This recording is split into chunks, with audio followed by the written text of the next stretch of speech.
Hello. So we have very eminent personality, Dr. Vrindavan Chandra with us, exclusively speaking on Who's That 360 NDTV. Welcome, sir. So, Thank you. My first question is, everyone has a different definition of bhakti, spirituality. So what is bhakti according to you? Actually, spirituality, first, I think so I'll answer your second part of your question, that is spirituality. The word spirituality in itself answers the question. It is made of two words. One is called spirit, other is rituality. So spirit means, in our Vedic system, it means Atma, soul. The rituals connected with the soul is known as spirituality. But actually, the word spirituality does not define spirituality as such wholly. In Sanskrit, we call it Adhyatma. So, in the Bhagavad Gita, Arjuna has asked this question to Lord Shri Krishna, that what is Adhyatma? What is spirituality? So, Lord Shri Krishna replies in the 8th chapter, he says that Adhyatma is the nature of the soul. So, spirituality is actually the study of the soul, the progress of the soul, and religion is something which is connected with the body. So that is a big, huge difference. And in the body, the mind is also a part of the body. It is not the part of the mind, of the soul. The Atma. The Atman is different and the body is different. So this is what spirituality has been defined in. And bhakti is what the soul should be doing.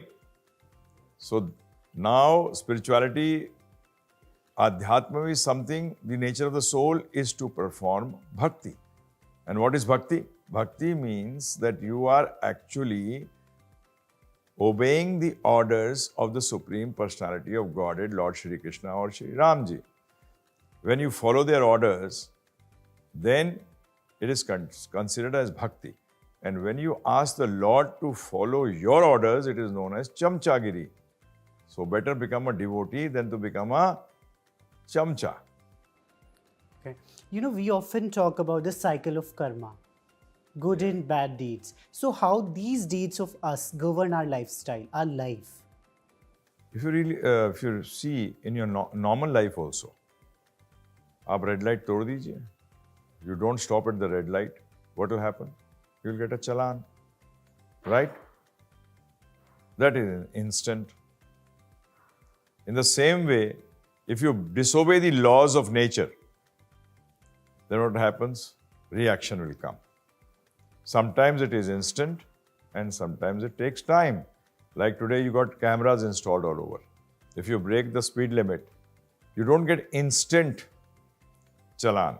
It takes some time to reach you, but it will reach you. In the same way, the law of karmas are there. If you don't obey the laws of nature, if you don't try to understand the laws of nature, then you'll have to bear the brunt.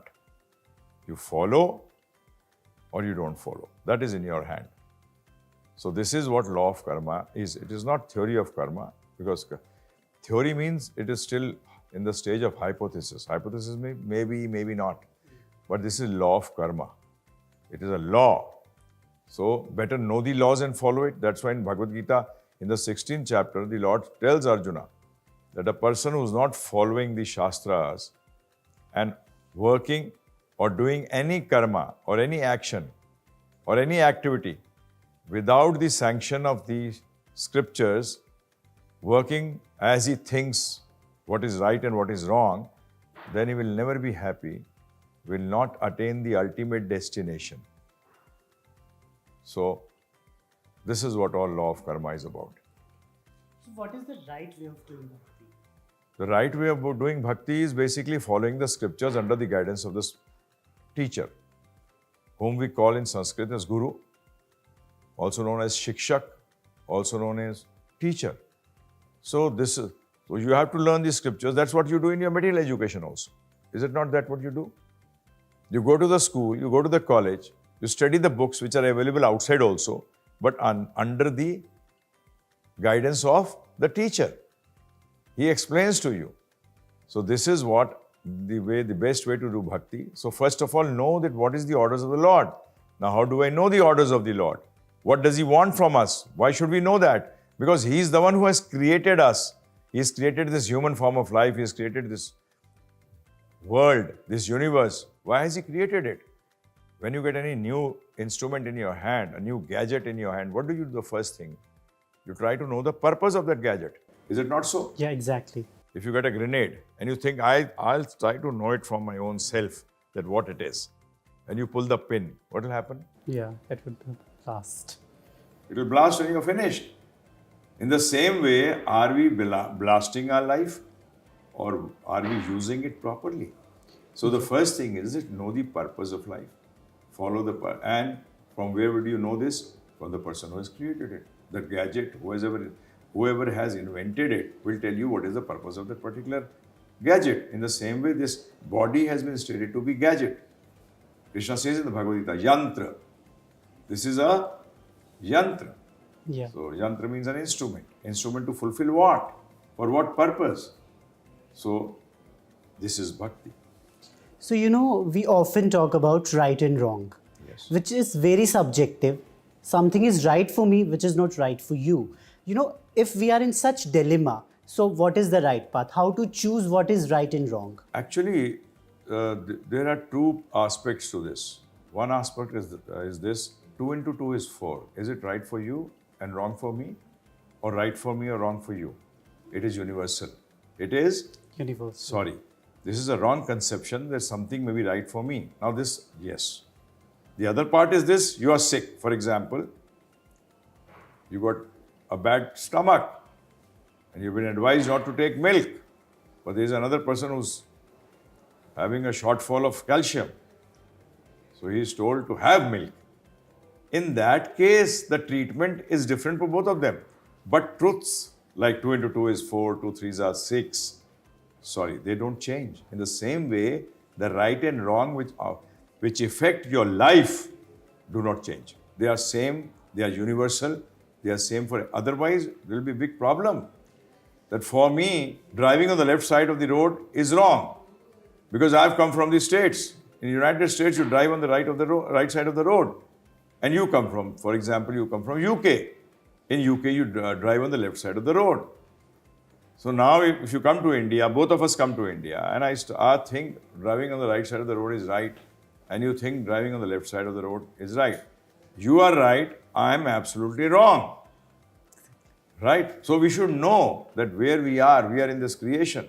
So we should know, we should try to understand that how do we operate here, and right and wrong is directly defined by what is the purpose of this human form of life. Then you would understand that what is right and what is wrong. You want to keep healthy? Then right and wrong remains same for everyone. Exercise in the morning, sleep early, get up early. है ना? People often talk about how to deal with failures, but we never talk about how to deal with success. वो sir चढ़ती है. So it is very important to talk about that. You're absolutely right. I keep on saying this to everyone. In school and colleges, you are taught about earning money, getting power. But where are you taught how to spend it? बताइए कहाँ सिखाया जाता है? Where are you taught? That is more important. According to your previous past karmas, you get a fruit. That is called destiny. Destiny is not given by God. Remember this. God has got nothing to do with your destiny. It is your activities due to which you get results. So don't start blaming God or saying He made that person so successful. Now, failure is there, okay. But success is also failure in real life. You know that? How? Every one of us, the people who have, Bill Gates also, will become bankrupt at the point of death. He'll become a zero. He can't take anything with him. What does that mean? Is he a rich man? He dies a rich man or a bankrupt person? He dies a bankrupt person. You can only be successful on the spiritual platform. The soul, which is eternal, the Atman, which is eternal, which you are. I am also a soul, you are also a soul. Everyone who is here is also a soul. Everyone who's listening to us is also a soul, is an Atma. That Atma does not die. And the karmas, actions performed for the progress of the Atma, are carried on with you. Reincarnation is a fact. It is not just an illusion or a dream. It is a fact of life. And if you know this, you understand this, you are liable for your actions. You can't get away from it. So that's why in the material world, success, if you do not know how to use it, it's like a two-edged sword. You can cut yourself and cut others. And that's what is happening today. You know, I would like you to give a message via our platform. The people who are dealing with anything in their life, a happiness mantra to them. The happiness mantra is only take knowledge of Bhagavad Gita and apply it in your life. When I say Bhagavad Gita means the book of spirituality, it is not a book of Hinduism. Sorry, that's very absolutely wrong. Spirituality and religion. Religion divides, spirituality unites. In spirituality, when the study of spirituality, just like when you want to study mathematics, the basics of mathematics is the numbers 1, 2, 3, 4, 5 till 9. And then you have that again coming back 1, 0, 1, 1, 1 to 9, the basic numbers. In the same way, spirituality starts from the point that you are not this body or the soul, and religion is decides that you are. The faith which you follow is bodily related, not soul related. So I request everyone, today everyone is having an incomplete personality. Why? The personality is made up of two parts. One is the material part, other is the spiritual part. The material part is what are you doing? Material part you're making very strong, but spiritual part is almost becoming zero. So if it becomes zero, what will happen to your personality? It will be handicapped, it will be paralytic personality. And you tell me one thing, a person who's got paralysis, can he run? No, he'll crawl. He'll just crawl. So in the same way, what do we say? Complete your personality through spirituality. And spirituality does not start thinking, I think spirituality is this, I think spirituality is that. No, pick up the book Bhagavad Gita. Anyone who has read it, he may be a statesman, he may be a politician, he may be a scientist. Anyone who has read Bhagavad Gita from any country, any religion has stated that there is no such book of knowledge as Bhagavad Gita. So then why should you not take it up? We have a course of 13 hours in which you can know the whole Bhagavad Gita. We don't charge a single pi for it. You can just go and download it from givegita.com, givegita.com. You can also do it. Complete your personality through spirituality. And the moment you add spirituality, हम हिंदी में कहते हैं सृष्टि नहीं दृष्टि बदलो. Don't change the world, change the way you look at the world. That is more important, and that's what knowledge provides you. So please don't waste your time, because no knowledge in the world except spiritual knowledge tells you what is the purpose of creation. I have talked to Nobel Prize winners, I have talked to people from all walks of life, and none of them could answer this question, that what is the purpose of life? Because that question is answered by spiritual science. So there's nothing wrong. Geography will not tell you about heart attack, because that's not the subject matter of geography.